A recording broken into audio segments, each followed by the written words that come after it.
I had an amazing show with Lee Evans. Everybody kept messing up their lines. So I thought they were messing up their lines, but really I gave them the wrong cue. But it was electric. It was magical. Out of body experience. Just talking musicals with you.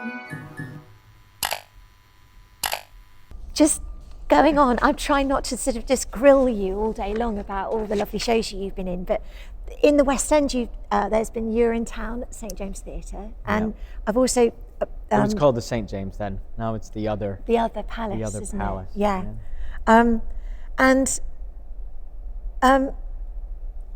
All these fantastic things, and I had no idea that you played Mary Sunshine in Chicago, because you were Amos, weren't you? Yeah. So those high notes that Mary Sunshine's got to get. Yeah, can't do them anymore. I bet you can. Yeah, good support. See, you've got it there. Yeah. But that's such an extreme, isn't it, from playing Mr. Cellophane? Yeah, completely. It's but what a hoot. Way different. Yeah. My Mary Sunshine came from singing like my mom in church and just farting around. And so Walter Bobby, who directed Chicago and the whole production and the whole phenomenon of it all, I was going to audition for him in New York for Mary Sunshine. And he knew me from Guys and Dolls. We were into Guys and Dolls together, and I was this butch little dancer. And so I thought, there's no way he's going to think that I can play Mary Sunshine. So I went in full drag. My first roommate in New York was a major drag queen in the New York scene. And so he did me up, and I went to the audition as Mary Sunshine, and I didn't get the part then, but when I auditioned 4 years later in London, someone called Walter and said, Cory said he auditioned for you in New York. Oh yeah, he's fine, he can do it. So that was that. There we go. Yeah. 4 or 5 years later. Because that run, it was started out at the Adelphi, didn't it? And you were at the Garrick, I think, weren't you? No, I was at the Adelphi. Adelphi. 2002. And that was the longest run of the revival of an American musical in London, I think, at the time. Me and my trivia. But it's been such a fantastically successful, amazing musical, hasn't it? Yes, yeah. I think it'll probably run. Well, it's still running in New York, so it'll probably run for a long time. That's the first show I saw in New York. Was it? Yeah. Oh, it's a good one. Yeah, just love it. Now, other than all the incredible shows that you've been in and all the amazing people that you've worked with, one of the questions I always ask people when we meet up properly is, what advice would you give young performers today who see you talking in your interview about and hear you talking about when you were young, your school teacher helped you and then you went to Broadway Dance Centre and just started doing the classes. What advice would you give somebody in this day and age who wants to sing, wants to dance, wants to act? What would you... They want to be the triple threat, but how do they become it? Yeah. Just thinking of being... I think the first thing is to be clear on what you want. I think that's the first advice, first bit. And if it is to be the triple threat, I think now looking back, I started out as a dancer, but thinking of the triple threat, I think you have to be the actor first.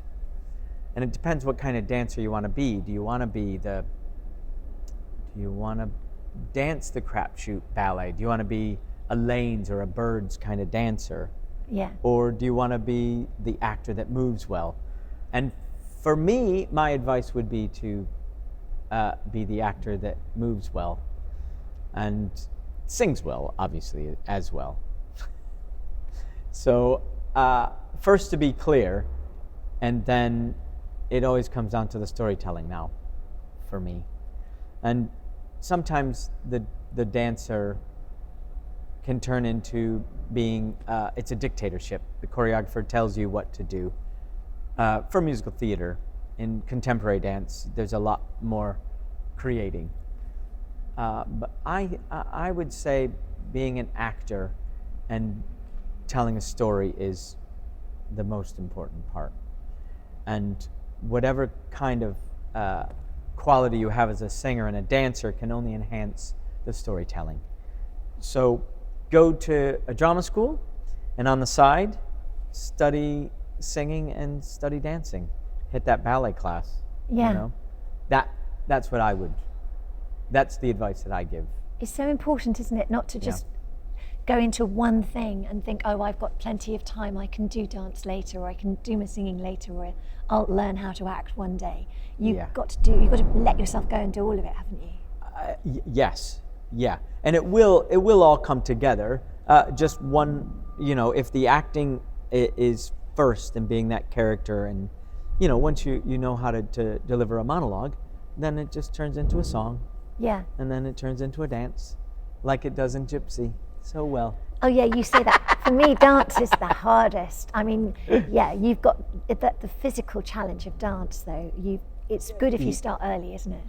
Yes, yeah, and I got a head start with the dance, but I sure wish I would have been more creative in my early years to be able to create more. I didn't really learn how to be an artist until I came to drama school here. That's when I learned that there is no right or wrong in the acting. It's different. And so that took me, as a dancer, it took me a while to learn that. Eventually I have, but in ballet, everything, there is an exact position. Yeah. But acting can, be different every night. Yeah. Yeah. That's brilliant advice. Thank you very much, Mr. English. Now we've got advice. Oh, I also wanted to just touch on something you told me at our pub lunch. Yeah. About a fantastic party you went to at the White House. Oh, yeah. Now that was quite something, wasn't it? Yeah, and that was Mel Brooks being honored at the Kennedy Center. And that was, I mean, God, that was a lot of talent in that room. It was the first year that Obama was president, and there were a lot of names that had been offered to be honored, but they were all waiting for another president, the next one after George Bush. And so it was Obama. And so it was, Bruce Springsteen, De Niro, Mel Brooks, Dave Brubeck. It was amazing. So their whole entourages were there at the Kennedy Center and the White House as well. And the people that were there were, the names, forget it. My wife got to meet Sting and Baryshnikov, right? Wow. And so she was over the moon. Two of my favorite people as well, I have to say, but she had a special connection. Yeah. Did you have a moment with Baryshnikov at that party? I may have. I suppose you don't want that one. My wife's was better. She tells a better story. I was standing outside of a bathroom, and Baryshnikov stepped up next to me. Now, he was my idol.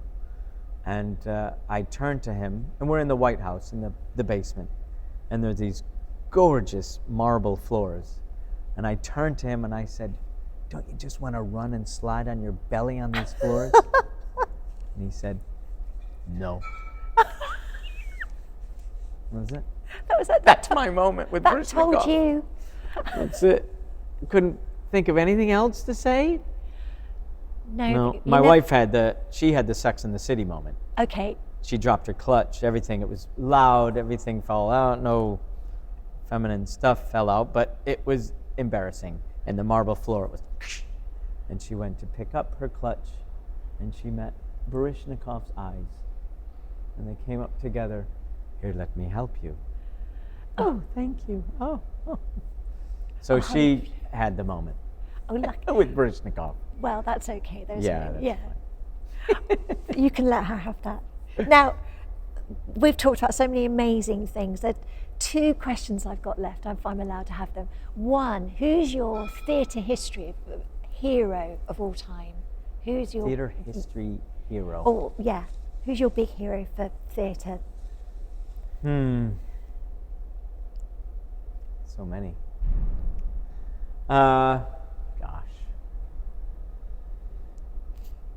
Well, I mean, I always, admired Gene Kelly and Fred Astaire. I like to laugh, So, yeah, it's got to be Nathan Lane. His standard is so high that, the amount of times he made us all laugh. I got to do 3 shows with him. And so, yeah. I mean, Donald O'Connor would have been great to, pal around with him. But just night after night, I have to say Nathan, because via osmosis, I think I learned timing from Nathan and the other character men that, he set the bar high. This is going to be funny with Jerry's acts, but he let it. So I think he's had the most influence on me. So. Well, wonderful, yeah, but I can imagine everybody that's worked, that I have ever met and asked about working with Nathan Lane, they go, well, he's just a consummate professional. Yeah. Yeah. And the standard is high. Jerry Zaks asked me, Cory, you just came from doing Barnaby Tucker and Hello Dolly. You want to be a Protean? You don't get to talk as much, and speak. And I'm like, I'm going to be with you, Jerry and Nathan. This rehearsal room is going to be, a scream. Yeah. Nothing's going to beat that. Yeah. So forget about it. Okay, so finally, talking of being in the room with amazing people, what's your standout moment of all time, one of your best memories ever of your career to date? There have been tons, haven't there? There have been tons. I love being at Royal Albert Hall. That was Guys and Dolls. That was Guys and Dolls. That was, huge. Being at the Kennedy Center was huge. Oof. I guess it would have to be, the first thing that comes into my head is probably playing Max Bialystock at the Drury Lane Theatre. Oh, yeah. That night I took over. It was right before the curtain went up, and Nathan came over to me and said, we got to put Cory on. And I wasn't feeling good either. And so I had sore throat. I had 4 ulcers in my mouth. I was hungry. I think I may have been teaching dance that day as well. And I had my food. I was just going to go up and eat my dinner. And so we got to put Cory on. Ken Brown, Nathan's dresser, who I knew from New York. Cory, go get your shoes, bring them down into the dressing room, and I'll get you into your clothes. Okay. I just walked. I was numb. The ulcers went away. I wasn't hungry anymore. I was like, okay, all right, here we go. And I remember Nathan, he was in the chair. I was in the dressing room. I painted my hair, painted my mustache. He was in there and he went, Cory, I guess I should say something to you. Yeah, well, whatever. And he went, what should I say? I said, I want you to tell me what you told that second swing understudy, Protean, right before he went on stage. Well, what did I say to him? He said, don't fuck up. He did. Can't believe it. So he went, oh, don't fuck up. And and then I went out and I had an amazing show with Lee Evans. Everybody kept messing up their lines. That's all I thought. They were messing up their lines, but really, I gave them the wrong cue. But it was electric. It was magical. Out of body experience. Because they were Nathan's audience. They didn't know that there'd be, an understudy's on tonight? Prince Charles was out in the audience, and I think Andrew Lloyd Webber was out there that night as well. It was forget it. Yeah, so probably that would be the night. That might be the standout moment. I think so. Fantastic. What a wonderful memory. Cory, today has been absolutely terrific. Thank you, Lesley. I've been looking forward to this interview in person for so long. We've measured out our 2 meters because it's September and we've still got to be careful about being in the same rooms with everybody. It's wonderful to talk to you while you're still in this Sleepless, the musical. 4 shows to go, and it's a lovely show as well. Thank you. And you're terrific in it, of course. Thank you, and Lesley. I just want to thank you for this interview and for all the time that you've given just talking musicals. Thank you. Well, thank you, and your research is just incredible. It's my life's work. So, Lovely. yeah, Thank Cory, you. thank you a million. Thanks Thank you. a lot. Cheers.